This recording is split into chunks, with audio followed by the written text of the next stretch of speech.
All right, y'all, it seems like Disney don't know what she want to do, don't know what strategy to take. I want to get into the chaos of all of this. Let's go.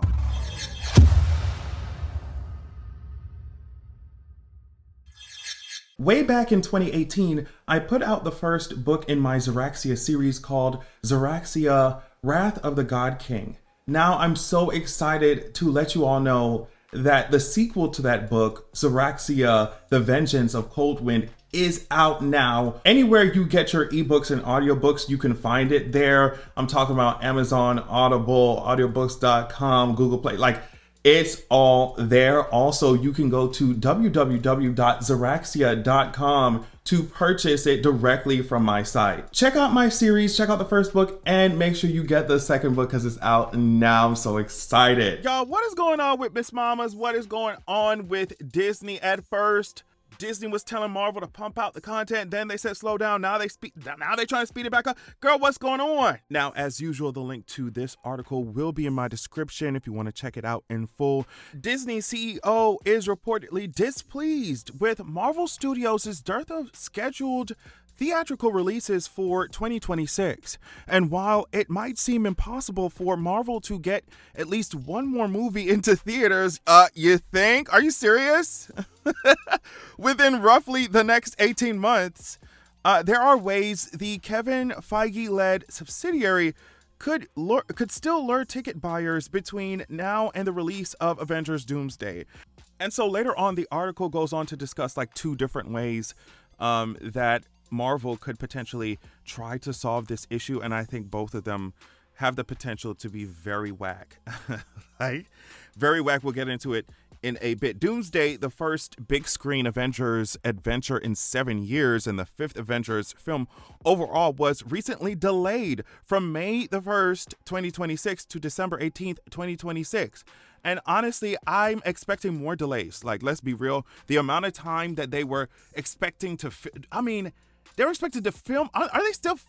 I don't know. They're expected to film all this stuff. I don't remember Marvel movies working this way.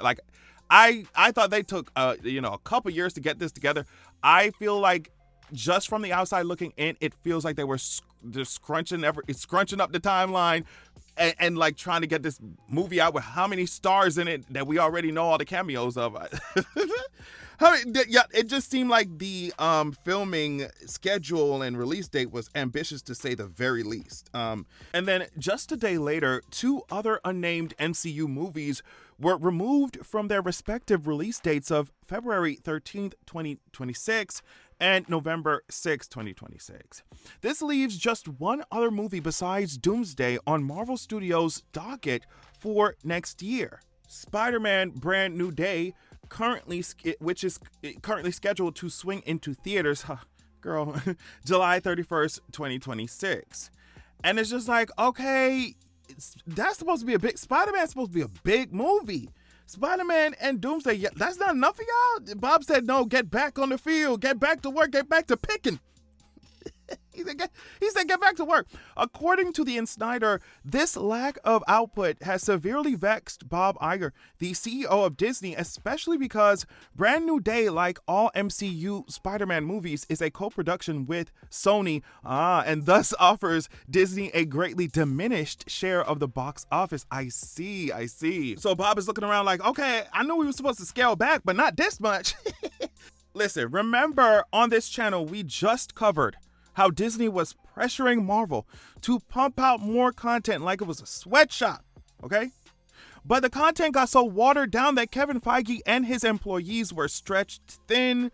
Narratively, things weren't making sense. Kevin Feige himself, I think, was saying that he feels like some of the movies sometimes feel like it's homework for the audience and homework and stuff and not entertainment.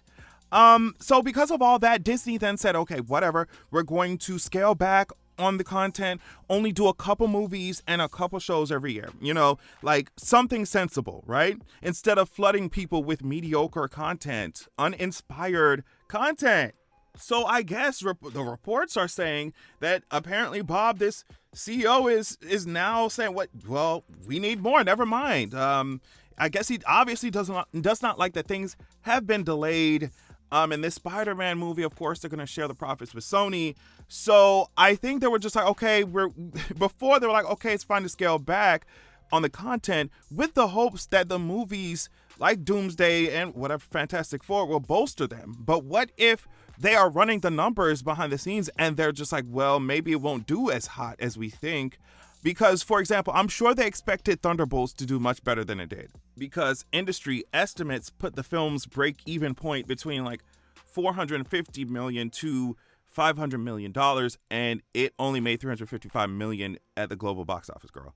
And so they're like, yeah, we planned on scaling back. This is why I'm thinking Disney and stuff is like we planned on scaling back, but when we when we had that plan, we thought that each one that we were going to do when we scaled back was going to hit harder than they're hitting now. But now Disney wants to change strategies again. I think all this back and forth, this chaotic yo-yo is going to spell the absolute destruction, the absolute decimation of the MCU as we know it. Like, I think it's going to get so bad in the future, like it did with the DCU, with DC, that they're going to have to start all over again. All over again. So real quick, we'll get into some of the solutions that the article gives. Even given the substantial amount of time it takes to produce an MCU movie, Marvel Studios isn't completely bereft of options for wooing fans to theaters next year. There are at least two ways Feige could still save their 2026. So like I said, the first one is this past April, Disney discovered that audiences are willing to pay to see older franchise offerings on the big screen. The 20th anniversary re-release of Lucasfilm's Star Wars Episode 3 Revenge of the Sith opened to a staggering 42.2 million worldwide. There's no reason Marvel couldn't follow suit. They have a myriad of fan favorite films celebrating big anniversaries in 2026. Thor and Captain America, first event. They're just saying, so, you know, basically we can try and do this rerun type of stuff and throw some stuff back in the theaters and stuff. But I'm just like, girl, we can and get a few extra dollars out of the general audience, but it confirms to me what I've been saying about Marvel, that some of the decisions that they're making feel regressive. If they decide to do this, it will just further highlight that Marvel is not moving forward. We're always looking back. We're always looking backward. We're hiring Robert Downey Jr. We're you know what I mean, rehiring him after he done died as Iron Man. Like we are hiring all these people from the other X-Men, franchises, these older actors to make a cameo so we can hopefully y'all come in here off as nostalgia. And it's just like, y'all really think that Doomsday is supposed to be your Infinity War? Like, you really want that? And you have not earned that like y'all earned Infinity War. We don't have a sweeping arc like we did in Infinity War. So, girl, I mean, I think the executives are just like, what's wrong? Oh my gosh, we giving them everything they like. We giving them all these cameos, but it's like, if the story's mediocre, if the plot, if the arc is mediocre, girl, if we don't know where we're going because y'all don't know where y'all going, and we don't know which end post credit scene actually applies, and we don't know which multiverse universe we in, and we don't know which character doing what. It's like, girl, it's a mess. It's a mess. And then this second part, I don't have to read all this stuff here, but essentially they're just saying that, the second option could be Marvel takes its shows, like its Disney Plus shows that it's planning on releasing. Like here it mentions Yahya's Wonder Man, and so they're saying they could take shows like that and edit them into like movies. And I'm like, the shows already feel like 8-hour sloppy movies, and so to reduce them even more, to make them even less deep, I think will just feel like a collage of BS plastered onto the theater screen if y'all do that. And so these two options that this article gives, I think, will absolutely not be sustainable for Marvel at all. I think the first one, releasing anniversary stuff, movies on anniversary, 10, 15-year-old movies at anniversaries, you know what I mean? Okay, y'all might get a 50 million, 30 million off of, but like, is it actually going to be sustainable? And also for us to be talking about anniversary and all this stuff of old movies, like I said before, it highlights how we're always looking backward with Marvel, like to the heyday. We're always thinking about, oh, remember when? We're not excited for the future. We're not. We're not. And the second option of taking shows that are already sloppy as it is, right? already half-assed, like already half-hat, like this, the plot is crazy. Already whack as it is, and making it even sloppier and then selling it as a movie? Horrible. That's why I promise you, in my head, I feel like that's why Mahershala Ali just backed out. Like, yo, this is whack. This is what he was like, girl, I'm not doing it. I'm not putting my name on this. I'm not putting my name on this. And so I don't know what Disney I think that they are going to have to scrap the entire thing. I think it's going to be idiotic proposition after idiotic proposition coming from Disney, because they so greedy. They don't even know what they done got a couple movies with $1 billion, $2 billion at the box office, and they just like rabbit at the mouth. They foaming at the mouth for a next one, and it's just like, y'all, we built our way up to that. And so you trying to fling these famous actors who we like 10, 15 years ago, 20 years, fling them in a movie and just, press play on the theater screen. They're going to love it. And it's like, well, we don't, like I said before, we don't have a strong sweeping arc like we did for the phase that ended with Endgame. We don't have a strong sweeping arc. We don't.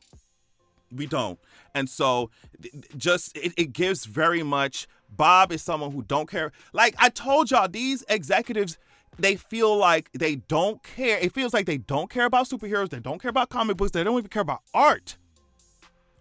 They don't care about, the goosebumps you feel when your favorite hero step on the scene and they outfit, their costume, and their power starts sparking. Like, Bob is not sitting around getting, you know what I mean? Bob ain't, you know what I mean? He don't get the same feeling, the same chill we get when we see our favorite hero come in and stomp on somebody that, he's a old, just like the rest of them, old white businessman focused on lines on a graph and numbers on a page. They're not connected to the artists, the comic book people, the filmmakers, the you see what I'm saying? They're the art of it, the essence of it. They're not connected to that. They're just the coin. Give me more coin. And I get it. And y'all can make it. Clearly, y'all made it already. It's just, I think they saw that 1 billion every time we release in that one particular phase, whatever, phase 4, whatever.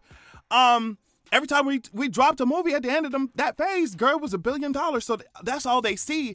And they don't see, they did not see this new phase as, okay, we're starting something new, like something completely different. We should have been deep in Young Avengers by now. We're starting something new, completely different. And so we're going to have to grow our way back up toward, how Endgame and all that Infinity War was. I think that it's just this, just throwing anything at the wall and seeing what will stick. And the fans are feeling that. Period. So let me know what y'all think. Thank y'all so much for watching. Make sure you check out Zeraxia.com and pick up your copy of my books. Love y'all so much. See ya.